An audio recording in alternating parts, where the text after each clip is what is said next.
A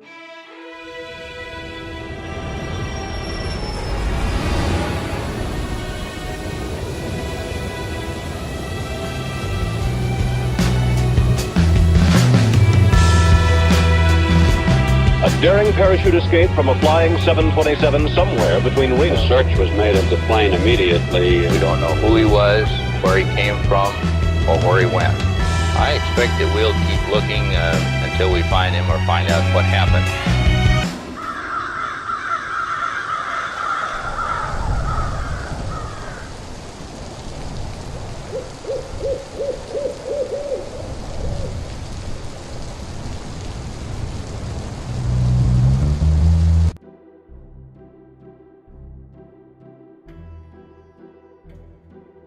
Nel pomeriggio del 24 novembre 1971, un uomo di mezza età con una valigetta entrò nell'aeroporto internazionale di Portland e acquistò un biglietto di sola andata per Seattle, Washington.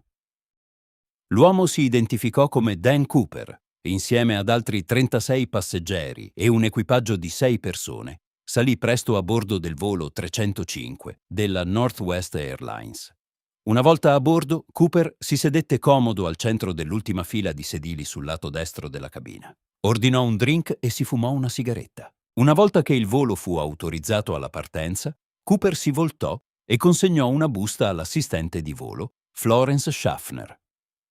All'interno della busta c'era un biglietto con un messaggio scritto a mano che affermava di avere una bomba. Schaffner si sedette con riluttanza accanto a lui e intravide quello che sembravano 8 candelotti di dinamite nella sua valigetta. Le richieste di Cooper erano piuttosto semplici. Voleva $200.000 in contanti e 4 paracaduti. Pretese anche un camion di carburante pronto a rifornire l'aereo una volta atterrati a Seattle. Se non avessero ottemperato alle sue richieste, avrebbe minacciato di fare il lavoro. Una volta che l'aereo fu in volo, Schaffner andò a informare l'equipaggio di cabina di pilotaggio, mentre un'altra hostess di nome Tina Mucklow rimase al fianco di Cooper. Utilizzando un telefono nella parte posteriore della cabina, Mucklow agì da intermediario tra Cooper e il resto dell'equipaggio di volo per il resto del dirottamento. Per l'ora e mezza successiva, il volo 305 rimase in attesa vicino a Seattle, mentre le autorità locali e federali si affrettavano a procurare il riscatto e 4 paracaduti. Furono raccolte 10.000 banconote da $20 da una banca locale, mentre il proprietario di una vicina scuola di paracadutismo fornì i paracaduti. Alle 17:45, più di 2 ore dopo l'arrivo previsto, il volo 305 toccò finalmente terra a Seattle. A quel punto era già da molto dopo il tramonto e l'aereo fu portato in una zona remota della pista. Una volta che l'aereo si fermò, sia il riscatto che i paracaduti furono consegnati a Mucklow, che li riportò a bordo. In cambio, Cooper permise a 2 degli assistenti di volo e a tutti i passeggeri di sbarcare, molti dei quali non si erano neanche accorti che il volo era stato dirottato. Con il riscatto in mano e solo 4 membri dell'equipaggio rimasti a bordo, Cooper disse a Mucklow di informare il capitano che voleva volare a Città del Messico. Dovevano volare con il carrello di atterraggio abbassato, i flap a 15 gradi e sotto i 10.000 piedi. Le luci in cabina dovevano essere spente e la scala di poppa che si apre dal ventre della fusoliera doveva rimanere estesa. 2 delle richieste di Cooper non potevano essere soddisfatte. Innanzitutto, la configurazione di volo da lui richiesta non avrebbe consentito un volo diretto a Città del Messico. Pertanto, Cooper propose uno scalo di rifornimento a Phoenix, Yuma o Sacramento prima che tutti concordassero su Reno, Nevada. In secondo luogo, non era possibile partire con la scala ventrale estesa. Cooper accettò di ritrarla, a condizione che Mucklow rimanesse al suo fianco e gli insegnasse come estenderla una volta che l'aereo fosse decollato.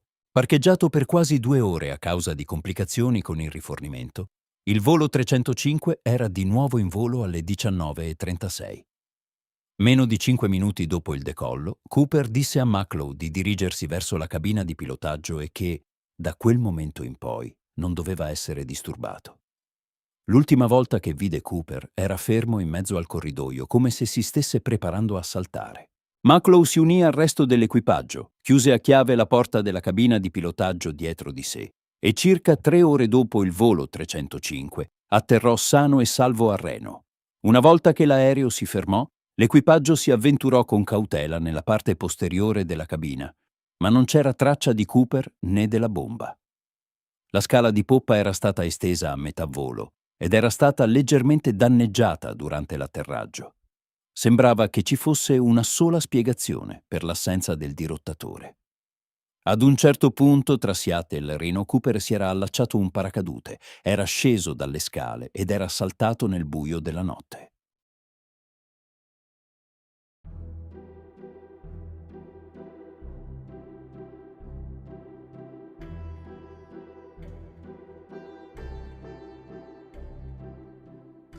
Non appena fu chiaro che Cooper non era più a bordo, decine di agenti dell'FBI si precipitarono sull'aereo, solo per scoprire una deludente quantità di prove fisiche. Una cravatta nera con clip, 8 mozziconi di sigaretta e 2 dei 4 paracaduti erano tutto ciò che Cooper aveva lasciato. Evidentemente aveva portato con sé il riscatto e la valigetta. Nelle interviste condotte la notte del dirottamento, Cooper fu descritto dall'equipaggio e dai passeggeri come un uomo bianco con occhi marroni e capelli scuri. Sembrava avere circa 45 anni e indossava un trench scuro, un abito scuro, una camicia bianca, una cravatta nera e scarpe scure. Subito dopo l'imbarco aveva anche indossato un paio di occhiali da sole.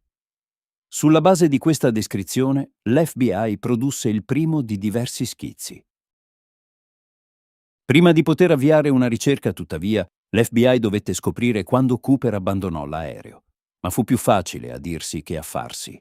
Nessuno dei 4 membri dell'equipaggio vide Cooper saltare dall'aereo, né lo videro i piloti dei 2 jet da combattimento che scortavano il volo tra Seattle e Reno, il che non sorprende poi molto, visto che era notte fonda. Tuttavia, l'equipaggio di volo ha segnalato qualcosa di strano. L'ultima comunicazione con il dirottatore è avvenuta approssimativamente alle 20:05, quando l'equipaggio ha utilizzato l'interfono per offrire assistenza, che Cooper ha rifiutato. Entro i successivi 10 minuti, l'equipaggio ha avvertito quella che hanno descritto come un'oscillazione o vibrazione dell'aereo. All'epoca l'equipaggio sospettava che potesse essere stata prodotta dal salto di Cooper e una successiva ricostruzione del dirottamento ha supportato tale conclusione. Ok, quindi questo ha risolto il quando, ma che dire del dove?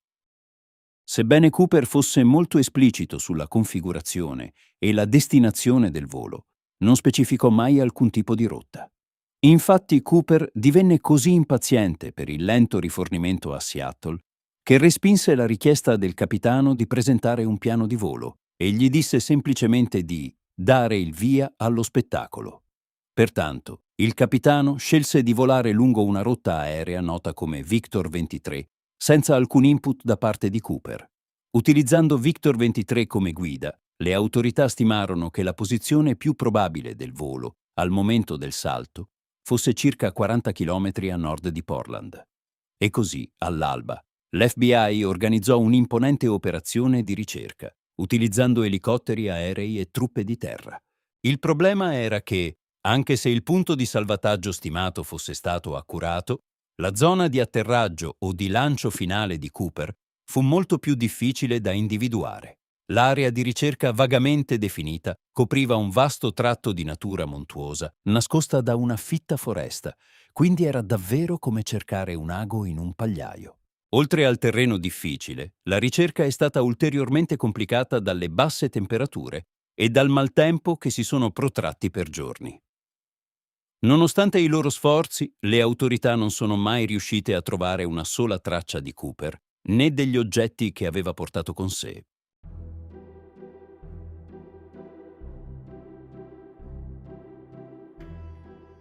Avendo fatto pochi o nessun progresso all'inizio di dicembre, l'FBI rivolse la sua attenzione al riscatto da $200.000. Il denaro era stato raccolto dalla Seattle First National Bank, che aveva mantenuto un pacchetto di riscatto di $250.000 per occasioni del genere. Per questo motivo, i numeri di serie delle 10.000 banconote da $20 date a Cooper erano stati registrati in anticipo. Un elenco completo di questi numeri fu rapidamente reso disponibile a istituti finanziari, agenzie governative e al pubblico in generale. L'intenzione era di rendere il più difficile possibile per Cooper spendere i soldi.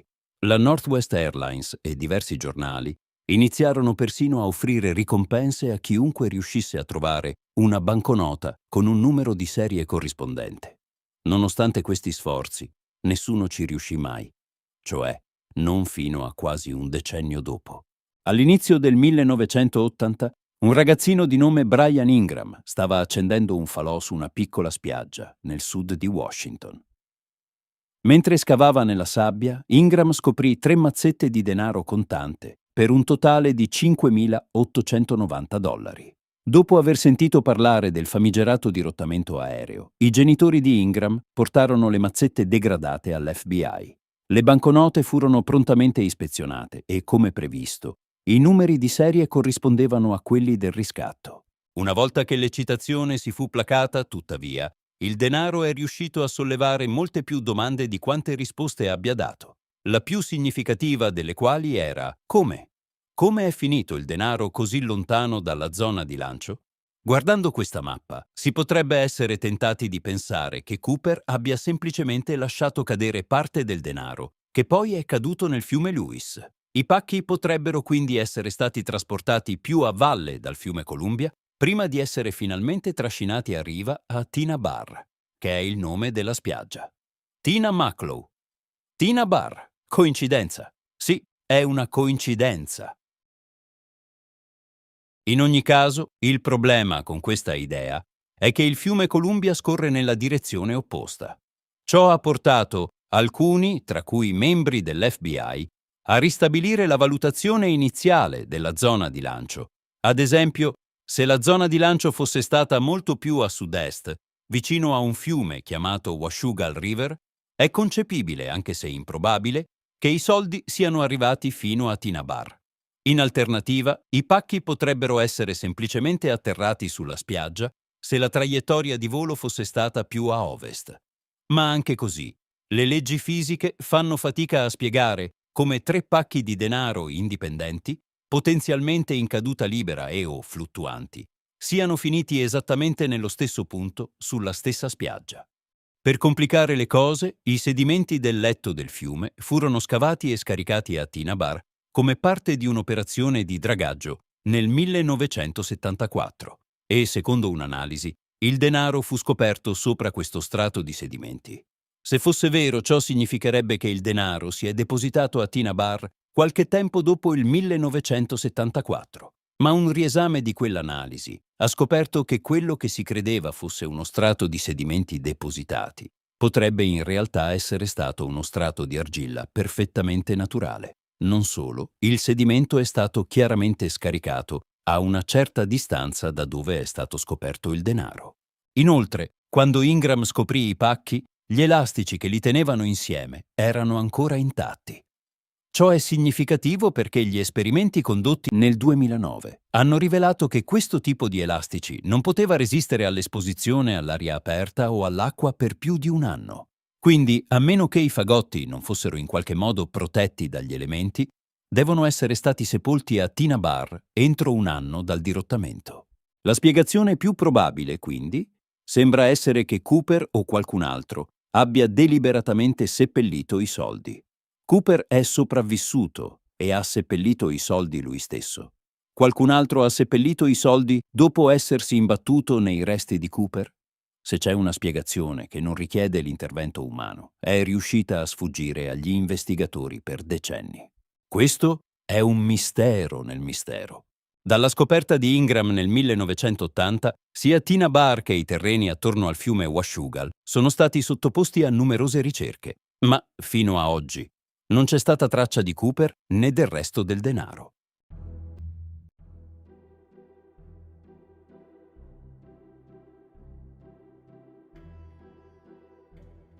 Fin dall'inizio, molti hanno dato per scontato che Cooper non fosse sopravvissuto alla sua audace fuga. Non sarebbe una conclusione molto emozionante per questa storia, ma è questo il bello delle storie. Di solito sono molto più emozionanti della realtà. Sebbene non vi siano prove concrete a favore o contro la sopravvivenza di Cooper, l'ipotesi che sia morto per caduta non è priva di fondamento. Quando Cooper saltò nell'oscurità, il volo 305 stava attraversando un forte temporale a circa 170 nodi, a 10.000 piedi sopra il sud di Washington. Il vento era così violento che strappò un cartello dalla scala di poppa, che fu poi recuperato nel 1978 quasi direttamente sotto la traiettoria di volo stimata. Dire che Cooper non era vestito per l'occasione sarebbe un eufemismo.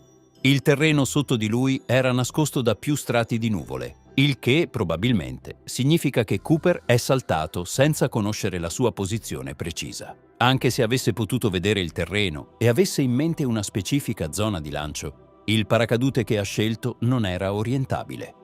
Ciò significa che non sarebbe stato in grado di dirigere la sua discesa verso un punto di atterraggio specifico, quindi escludendo qualsiasi potenziale coordinamento con un complice di stanza a terra. Sebbene Cooper abbia dichiarato di avere una certa familiarità con i paracaduti, il suo effettivo livello di competenza è oggetto di dibattito. Si ritiene che Cooper abbia chiesto 2 paia di paracaduti, 2 primari e 2 di riserva, per far credere alle autorità che intendeva prendere un ostaggio. Questo è esattamente ciò che è accaduto, poiché l'FBI ha contemplato l'idea ma alla fine ha deciso di non sabotare i paracaduti perché non voleva mettere a rischio la vita di un civile innocente. Ma nella fretta di ottenerli hanno involontariamente fornito a Cooper un paracadute fittizio non funzionante destinato a scopi di addestramento.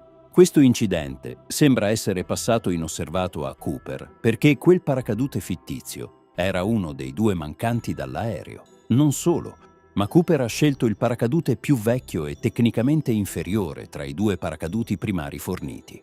Quindi, in entrambi i casi, sembra che Cooper abbia fatto la scelta peggiore possibile.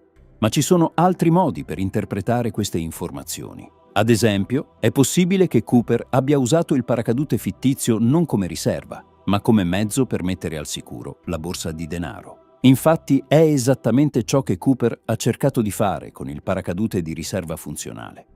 Per prima cosa, ha cercato di mettere i soldi nella calotta del paracadute prima di rimuovere alcune delle linee di sospensione e avvolgerle attorno alla borsa.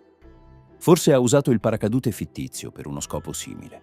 E la decisione di Cooper di usare il paracadute primario più vecchio non è necessariamente un'indicazione di inesperienza. Potrebbe anche essere un segno di familiarità, perché il paracadute che ha lasciato era un paracadute civile di lusso, mentre quello che ha usato era un paracadute militare. L'ipotesi è che Cooper potrebbe essere stato addestrato come paracadutista e aver scelto il paracadute militare più vecchio, perché è quello con cui aveva più familiarità. E c'è almeno un altro motivo per sospettare che Cooper avesse un background militare. Mentre il volo era in attesa vicino a Seattle, Cooper ha detto che la base dell'aeronautica militare McCord era a soli 20 minuti dall'aeroporto di Seattle-Tacoma.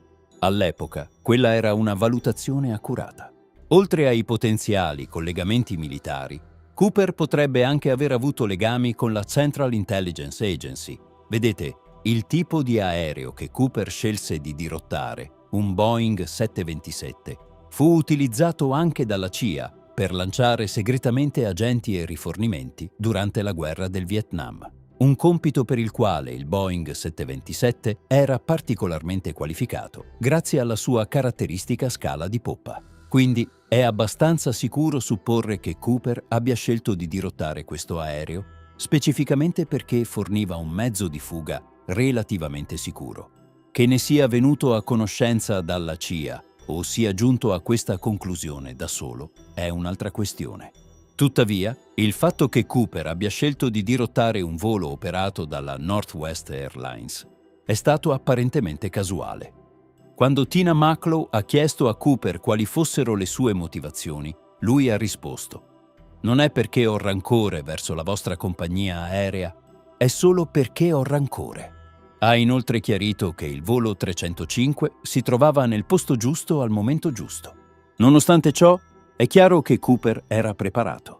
Sembrava sapere molto di aerei e aviazione. Sembrava avere familiarità con il terreno locale. Mantenne un basso profilo per evitare il panico. Si coprì gli occhi con un paio di occhiali per nascondere la sua identità. Lasciò pochissime prove e pretese 4 paracaduti per far supporre che avrebbe preso un ostaggio. Fu persino abbastanza astuto da reclamare la nota che aveva inizialmente dato a Florence Schaffner. Così facendo, a parte il nome che scrisse sul suo biglietto aereo, non ci sono altri campioni della grafia di Cooper. Ma nonostante tutta la sua pianificazione e astuzia, sembra che Cooper non abbia pensato abbastanza alla sua fuga finale. Non solo non è riuscito a specificare un percorso, ma è stato costretto a cambiare destinazione all'ultimo minuto da Città del Messico a Reno. Avrebbe potuto chiedere un equipaggiamento da paracadutismo più appropriato, come un paio di stivali, un casco o una tuta. Avrebbe potuto persino richiedere il riscatto in tagli più grandi per renderlo più leggero e meno ingombrante da trasportare. Supponendo che sia sopravvissuto alla caduta e sia arrivato sano e salvo a terra, avrebbe dovuto farsi strada attraverso una fitta foresta parzialmente innevata, indossando solo mocassini e un trench a fine novembre. Ho la netta impressione che la fuga di Cooper sia stata molto più un salto nel vuoto che un salto eseguito con cura. D'altro canto, le autorità non hanno mai ricevuto una denuncia di scomparsa che corrispondesse alla descrizione di Cooper in seguito al dirottamento. Ciò potrebbe suggerire che sia sopravvissuto e che abbia ripreso silenziosamente la sua normale routine. Inoltre, altri dirottatori hanno eseguito simili acrobazie e molti di loro sono sopravvissuti, anche se sono stati rapidamente arrestati. Infine, la spiegazione più semplice di come 3 mazzi di denaro siano finiti a Tina Bar è l'intervento umano. In fin dei conti, la maggior parte di ciò si basa solo su supposizioni. Senza alcuna prova concreta della morte di Cooper, si apre la porta all'ipotesi molto più eccitante che lui, in effetti, sia sopravvissuto.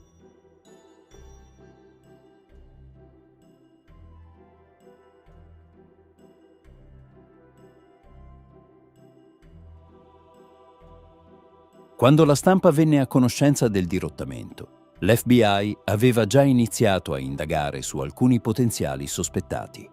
Tra loro c'era un uomo di Portland con le iniziali DB e il cognome Cooper. Questo Cooper fu rapidamente eliminato come sospettato, ma, a causa di un equivoco della stampa, il nome Dan Cooper fu confuso con DB Cooper e il resto è storia. Sebbene Dan Cooper sia molto probabilmente uno pseudonimo, esiste una serie di fumetti con lo stesso nome. Il fumetto è scritto in francese e ruota attorno a un pilota canadese di nome Dan Cooper. Sebbene il fumetto non sia stato tradotto in inglese né venduto negli Stati Uniti prima del 1971, era disponibile in Canada, che ha una grande popolazione francofona. Dato che gli accenti americano e canadese possono essere difficili da distinguere, è possibile che Cooper, che è stato descritto come privo di accento distinguibile, fosse un canadese bilingue. Ciò potrebbe anche essere supportato da qualcosa che Cooper potrebbe aver detto. Vedete, quando il capitano trasmise le richieste di Cooper al controllo del traffico aereo, usò la frase «valuta americana negoziabile». Sembra improbabile che un cittadino americano avrebbe specificato «valuta americana», quindi forse Cooper non era americano. Il problema è che non sappiamo se questa è una citazione diretta di Cooper o una parafrasi del capitano. Ad esempio, gli appunti presi dall'equipaggio durante il dirottamento contengono semplicemente la frase «valuta negoziabile», mentre le testimonianze fornite dall'equipaggio dopo il dirottamento includono frasi come $200.000 in contanti e «valuta statunitense in circolazione». Quindi Cooper potrebbe essere stato canadese e potrebbe aver preso il suo nome dai fumetti di Dan Cooper, così come potrebbe essere stato americano e potrebbe aver preso il suo nome da qualcos'altro o qualcun altro. È trascorso più di mezzo secolo da quando è avvenuto il dirottamento e, in quel periodo, migliaia di sospettati sono stati interrogati e indagati.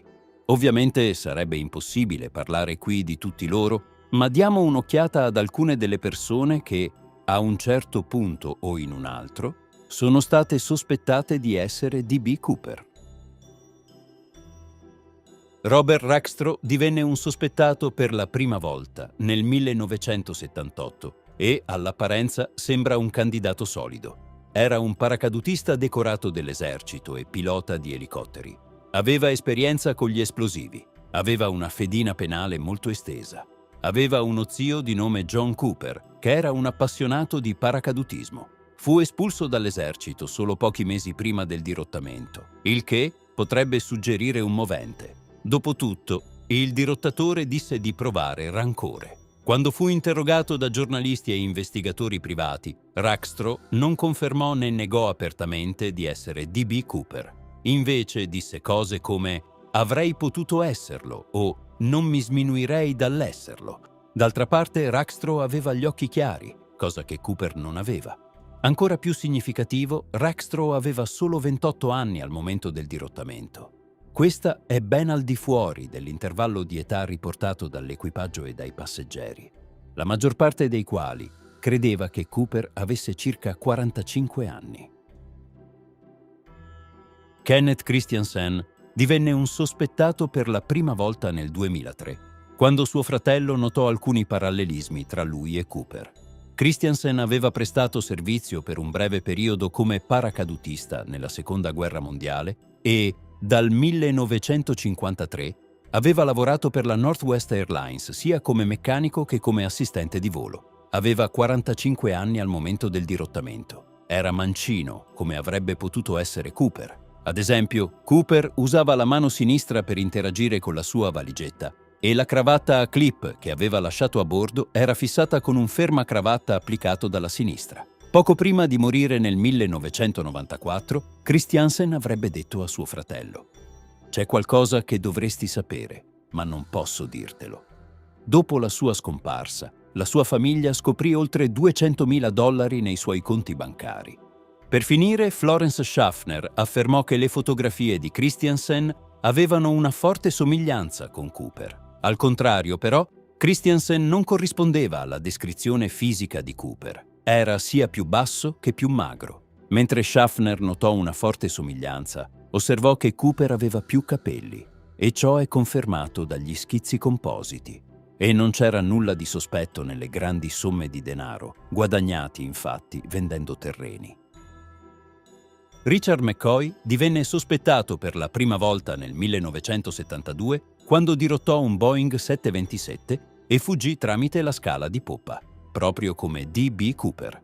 A causa della significativa sovrapposizione tra i due dirottamenti, alcuni ritengono che siano stati commessi dalla stessa persona. McCoy usò un nome falso. Usò una finta granata a mano per minacciare l'equipaggio. Usò appunti scritti a mano per formulare le sue richieste. Sia McCoy che Cooper usarono la frase «niente cose divertenti» come avvertimento all'equipaggio. McCoy chiese $500.000 in contanti e 4 paracaduti. Si lanciò anche lui con il paracadute dal retro dell'aereo una volta sorvolata la sua città natale, nello stato dello Utah. Oltre al modus operandi simile, aveva anche prestato servizio nella guerra del Vietnam come esperto di demolizioni e pilota di elicotteri. McCoy sopravvisse effettivamente alla caduta e riuscì a eludere le autorità per 2 giorni interi prima di essere arrestato e condannato a 45 anni di prigione. Prima della sua morte, nel 1974, McCoy si rifiutò di confermare o negare di essere D.B. Cooper. D'altro canto, quest'ultimo era un appassionato di paracadutismo ricreativo e arrivò persino preparato con un casco e una tuta da paracadutismo. Diede istruzioni molto specifiche sulla traiettoria di volo. Oltre alla finta granata a mano, usò anche una pistola scarica per minacciare l'equipaggio. Non riuscì a recuperare uno degli appunti che aveva dato a un assistente di volo. Aveva solo 29 anni al momento del dirottamento e tutti e 3 gli assistenti di volo erano abbastanza certi che McCoy non fosse Cooper. Sebbene ci siano significativi parallelismi tra questi 2 casi, McCoy potrebbe essere stato semplicemente un imitatore che aveva letto di D.B. Cooper sui giornali. Duane Weber divenne un sospettato per la prima volta nel 1995 quando, poco prima di morire, avrebbe detto alla moglie: «Ho un segreto da rivelarti. Sono Dan Cooper». Dopo la confessione in punto di morte, la vedova di Weber ha ricordato una serie di dettagli particolari. Afferma di aver trovato una borsa della banca simile a quella usata nel dirottamento Afferma che Weber aveva riportato una ferita al ginocchio dopo essere saltato fuori da un aereo, che il marito avrebbe avuto un incubo in cui lasciava le sue impronte digitali sulle scale di poppa. E un anno prima che il denaro venisse scoperto a Tina Bar, Weber avrebbe fatto una rapida visita nello stesso posto. Inoltre era un veterano della Seconda Guerra Mondiale.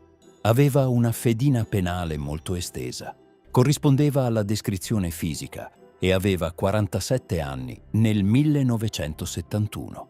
D'altra parte, le impronte digitali di Weber non corrispondevano a nessuna delle impronte raccolte dal volo 305, anche se, per essere onesti, non c'è modo di sapere se qualcuna di quelle impronte appartenga effettivamente a Cooper. Inoltre, il DNA di Weber non corrispondeva a un campione di DNA raccolto dal fermacravatta e, ancora una volta, non c'è modo di sapere se il DNA sul fermacravatta provenisse effettivamente dal dirottatore e non da qualcun altro. Ciò che è così frustrante è che l'FBI probabilmente aveva una fonte di DNA migliore. Se ricordate, 8 mozziconi di sigaretta sono stati raccolti dalla scena e c'è una buona probabilità che fossero tutti imbevuti del DNA di Cooper. Il problema è che quella prova è andata perduta a un certo punto delle investigazioni e da allora non è più stata trovata. William Smith divenne un sospettato per la prima volta nel 2018. Smith prestò servizio nella Marina durante la Seconda Guerra Mondiale e probabilmente aveva una certa esperienza con il paracadutismo. Aveva 43 anni al momento del dirottamento. Aveva gli occhi marrone scuro, corrispondeva alla descrizione fisica. Condivideva una certa somiglianza con gli schizzi compositi, in particolare con questo schizzo speculativo di un D.B. Cooper più anziano, uno studente di nome Ira Daniel Cooper, ucciso nella Seconda Guerra Mondiale. Frequentò la sua stessa scuola superiore. Smith lavorò come capostazione per una compagnia ferroviaria per la maggior parte della sua vita, ma nel 1970 la compagnia dichiarò bancarotta. Di conseguenza perse la pensione, il che potrebbe suggerire un movente. Potrebbe, ad esempio, aver sviluppato un rancore nei confronti dell'industria aerea per il suo ruolo nel causare la caduta del settore dei trasporti ferroviari. Si ipotizza inoltre che Smith avrebbe potuto usare la sua conoscenza delle reti ferroviarie per salire su un treno e scappare senza essere scoperto. D'altra parte, trascorse tutta la sua vita nel nord-est degli Stati Uniti. Considerando che il dirottamento è avvenuto a ovest del paese ed è stato commesso da qualcuno che sembrava avere familiarità con il terreno locale, Smith non è il candidato più ideale. Tuttavia, il fatto che Smith lavorasse come caposcalo è interessante. Vedete, la cravatta che Cooper ha lasciato è stata recentemente esaminata usando un microscopio elettronico che ha scoperto varie particelle metalliche. Alcune di queste particelle, in particolare titanio puro, erano piuttosto rare nel 1971. Ciò potrebbe suggerire che Cooper lavorasse come manager in una specie di stabilimento chimico o metallurgico, o forse in uno scalo ferroviario. Se non altro, spero che questa selezione limitata di sospettati abbia messo in chiaro quanto sia difficile essere certi quando si hanno così poche prove su cui ragionare.